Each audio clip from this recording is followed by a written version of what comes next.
আসসালামু আলাইকুম প্রিয় গাইস, আপনাদের মাঝে আবার একটা নতুন টপিক নিয়ে আসলাম। এটা হচ্ছে 48 ভোল্টের ডাইসেল ব্যাটারি চার্জার।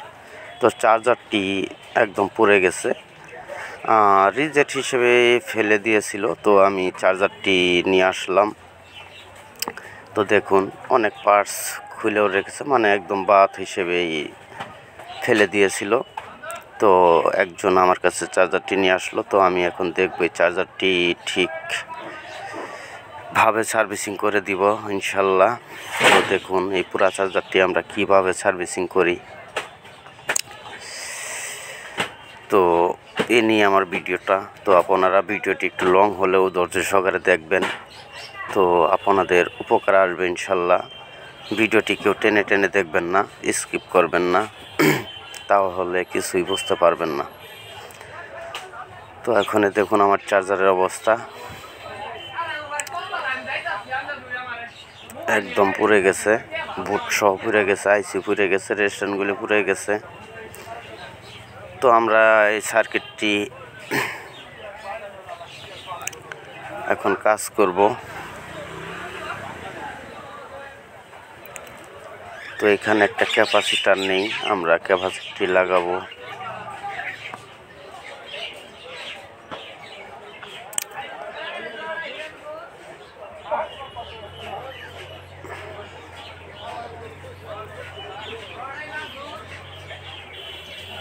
আমরা ক্যাপাসিটারের জায়গাটা সোল্ডারিং করে নিচ্ছি।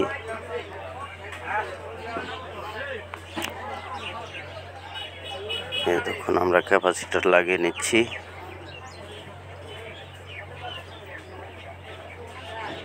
ক্যাপাসিটি আমরা সোল্ডারিং করব।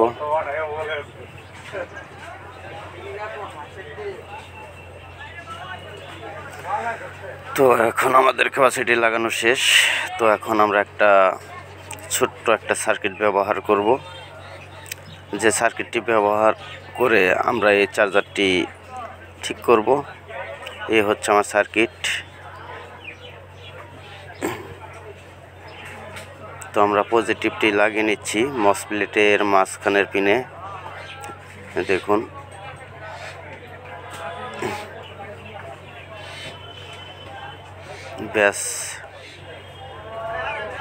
ব্যাসে লাগিয়ে নিলাম।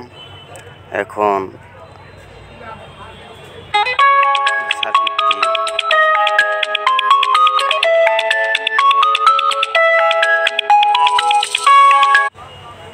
ক্লিয়ার করতেছি, আইসিটি তুলে ফেলছি, আইসি রেস্টুরেন্টগুলো তুলে ফেললাম। এখন আমার এই ছোট সার্কিটের কালো তারটা আমরা ফিল্টার ক্যাপাসিটারের মাইনাস পিনে লাগাবো। তো আমরা ভিতর থেকে দিয়ে আমরা সরাসরি ডাইরেক্ট ক্যাপাসিটার মাঝখানে পিনে সংযোগ করে দিচ্ছি। তো আমাদের সংযোগ করা শেষ। তো এই সার্কিটটির ওই যে একটা ভেরিয়েবল আছে, ভেরিয়েবল দিয়ে আপনারা ভোল্টেজটি মিলিয়ে নেবেন। অবশ্যই ভেরিয়েবলটা দিয়ে ভোল্টেজটি মিলিয়ে নেবেন, না হলে কিন্তু অপার ভোল্টেজ বের হবে। তো এখন আমরা কারেন্টের লাইন ইনপুট করতেছি। দেখুন, আমার ইন্ডিকেটর বাতি সিগন্যাল দিচ্ছে। তো আমাদের চার্জারটি কমপ্লিট হয়ে গেছে ইনশাল্লাহ। তো যারা টেকনিশিয়ানে কাজ করেন তাদের জন্য এই ভিডিওটা অনেক হেল্পফুল হবে আশা করি। তাই আমার এই চ্যানেলটি সাবস্ক্রাইব করে পাশে থাকবেন। আর অনেক নিত্য নতুন ভিডিও আপনাদের মাঝে তুলে ধরব, আপনাদের উপকার আসবে ইনশাল্লাহ। তাই লাইক কমেন্ট করে পাশে থাকবেন। তো এখন আমরা ডিসি লাইনটি লাগাচ্ছি, লাগিয়ে আপনাদেরকে দেখাবো যে এখানে ভোল্টেজ আউটপুট হচ্ছে কিনা, যেহেতু আমাদের ইন্ডিকেটর বাতিটি সিগন্যাল দিছে।